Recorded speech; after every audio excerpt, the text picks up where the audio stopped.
안녕하십니까 증시각도기 시청자 여러분, 오늘도 또다시 여러분에게 아주 재미난 한국 산업에 대한 이야기, 산업의 역사에 대한 이야기, 홍익기 선생님의 대한민국 무역사 시간이 돌아왔습니다. 홍익기 선생님 모시겠습니다. 선생님 어서 오십시오. 예, 안녕하세요. 네, 안녕하십니까. 저희가 이제 지난 시간부터 서서히 우리가 밝았던 명에서 어두웠던 음으로 돌아와서 과연 우리는 겉으로만 봐서는 남들이 보기에는 엄청나게 빠른 산업성장, 전 세계에서 가장 빠른 속도의 국가 발전을 이루어내긴 했습니다만 그 이면에서 굉장히 어려움을 겪었던 분들에 대한 이야기를 나누고 있는데요. 사실 이제 그 어려웠던 환경과 그 장면 하나를 딱 찍어보자면 바로 서울의 청계천이었을 것 같아요. 예전 얘기를 들어보면 청계천에 그냥 그 지방에서 올라온 사람들이 그냥 판때기로 다 그야말로 판잣집, 비만 가리는 판잣집을 만들어서 그 물에다가 그냥 거기서 씻고 응아하고 그러면서 살아가지고 그 청계천이 너무 지저분해진 그런 사건, 그런 상황이 있었고 그 사람들이 이제 노동자로서 활동을 하면서 그런 저임금 노동 역할을 해주었는데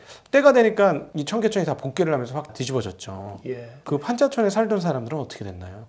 오늘 거기에 대해서 한번 좀 알아보죠. 일단 1960년대만 해도 우리가 보릿고기 때문에 농촌에서 살기가 힘들었어요. 그나마 일자리나 일거리가 있는 서울로 모여듭니다. 근데 서울로 모였다고 그래도 이 사람들이 자기 집이 있는 것도 아니고 해야 되는데 가장 중요한 게 그 당시에는 물이에요.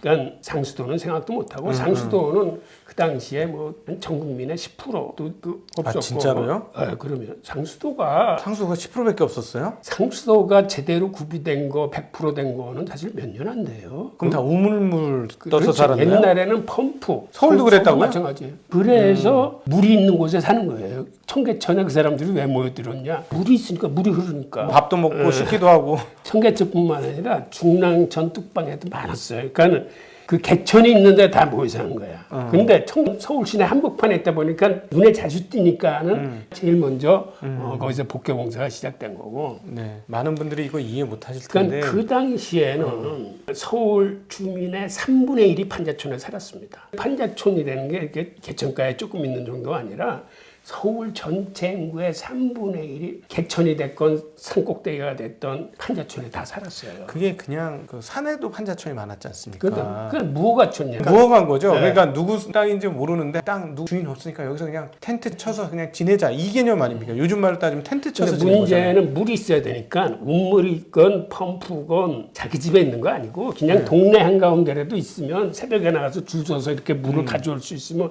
그 근처에 사는 거예요. 근데 청계천이나 중랑천은 이 흐르는 물이 있으니까 그 사람들로서는 더 편한 거지. 그렇지 않으면 새벽에 나가서 먼 길을 계속 물을 들어가야 되니까. 그래서 청계천 주변에 특히 이제 많이 살았는데 정부에서 보니까 이대로 놔둬서는 안 되겠다라고 그래서 어느 날 복개공사를 결정하면서 그 청계천하고 중랑천에 있는 사람들 트럭으로 밤중에 다 쫓아내요? 실으다. 이게 예를 들자면 인도나 브라질에 있는 그 판자촌하고 비슷한. 맞아요. 그래서 지금의 성남, 경기도 광주에다가 야산에 풀어놓고 천막을 하나씩 줍니다. 그래서 그 사람들이 천막을 치고 그 야산에 사는 거예요. 남한산성자랑 거기 엄청 추운데. 네, 맞아요. 텐트 하나에 8가구씩 들어갔어. 한 가구당 하나씩 준 것도 아니고 미치고 환장하고 팔딱 뛰겠네 진짜. 그리고 무엇보다도 서울에서 지게짐이라도 나르고 하던 맞아. 먹고 거기서 살아야 되는데 일거리가 있었는데. 거기는 먹고 살 수가 없어. 그렇죠. 버스 타고 이제 서울까지 올라도 그 버스도 많은 게 아니고 그래서 결국은 이 사람들이 살 길이 막막하니까 거기서 폭동이 일어나요. 거기서 폭동이 일어날 때까지 개요를 설명하면 일단은 서울에서 철거민 50만 명을 거기에 아이고. 200만 평을 개간해서 거기서 살게끔 하겠다라고 한 건데 서울시로서도 정부로서도 예산이 없는 거야. 그래서 어떻게 했냐면 이 사람들한테 그 한 가구당 20평씩 분양을 합니다. 땅을.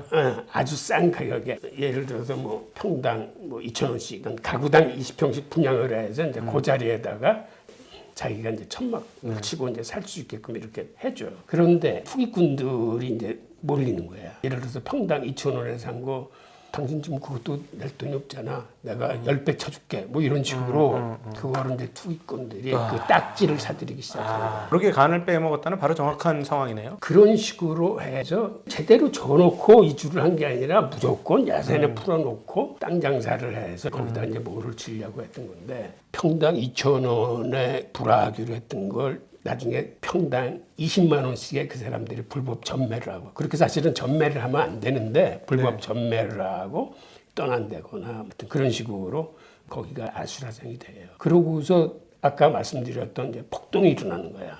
당장 일자리가 없고 서울에서 쫓겨나게 돼서 그래서 처음에는 한 100여 명이 부상당하고 22명이 구속되고 그랬는데 결국은 주민들의 요구를 정부가 이제 수용을 합니다. 그래서 3일 만에 그들의 대표를 해가지고 정부하고 앞으로 이제 그들이 원하는 어떤 교통 편의시설이나 그 체계적인 계획을 같이 협의해서 나가기 시작해요. 그 당시만 하더라도 1977년에 우리나라 총 취업 인구의 58%인 770만 명이 막노동자야. 막노동자. 그러니까 제대로 된 일자리가 있는 게 아니야. 그런데 이러한 노동자들의 평균 임금이 최저생계비에도 도달하지 못하는 거예요. 모자라는 거예요. 그리고 인플레이션이 발생하면은 그 봉급이 쫓아가지를 못해요. 그렇죠. 이 당시에 뭐 외국인율이 뭐 15% 25% 뭐 이렇게 됐으니까 그리고 그 당시에는 이제 취직한 근로자들도 하루 근무 시간이 하루 12시간, 13시간 정도 됐습니다. 그때까지만 해도 여공들뿐만 아니라 우리 남자 근로자들도 생활이 막막하고 이렇게 쪼달리기는 사실은 마찬가지예요. 그 어려운 시기를 거쳐서 그때는 어떻게 보면 그 정부에서는 나라의 경제 발전을 위해서 자본을 효율적으로 쓰고 그다음에 자본가들에 대한 우대 정책을 피면서 근로자들에 대해서는 굉장히 박했어요. 한마디로 박했어요. 그리고 최저임금에 그 함으로써 자본의 효율과 무역의 확대만을 생각했지. 그러니까 인격적인 대우에 대해서는 나라 전체가 회사였으니까 너희들은 좀 희생해. 근데 그 희생은 너희 노동자들이 주로 몫을 담당해 하는 것이 70년대 이런 그리고 주류의 흐름이었네요. 이 판자촌하고 이제 같이 얘기할 게 사실은 수돗물이에요. 수돗물이 우리나라가 사실은 1908년에 처음으로 이제 상수도라는 시설을 시작합니다. 그때 시작했어도 상수도의 진척률이 굉장히 더뎠어요. 그래서 1970년대까지만 해도 대부분의 고지대는 다 물찌개라는 게 있어서 새벽이면 물찌개를 쥐고 내려와서 남자들이 그 물을 길어 가야 돼. 그 다음에 학교 다니는 학생들도 여학생이건 남학생이건 상관없이 일찍 나와서 우물가에 가서 물을 길어다가 집에 갖다 놓고 그 다음에 학교를 가.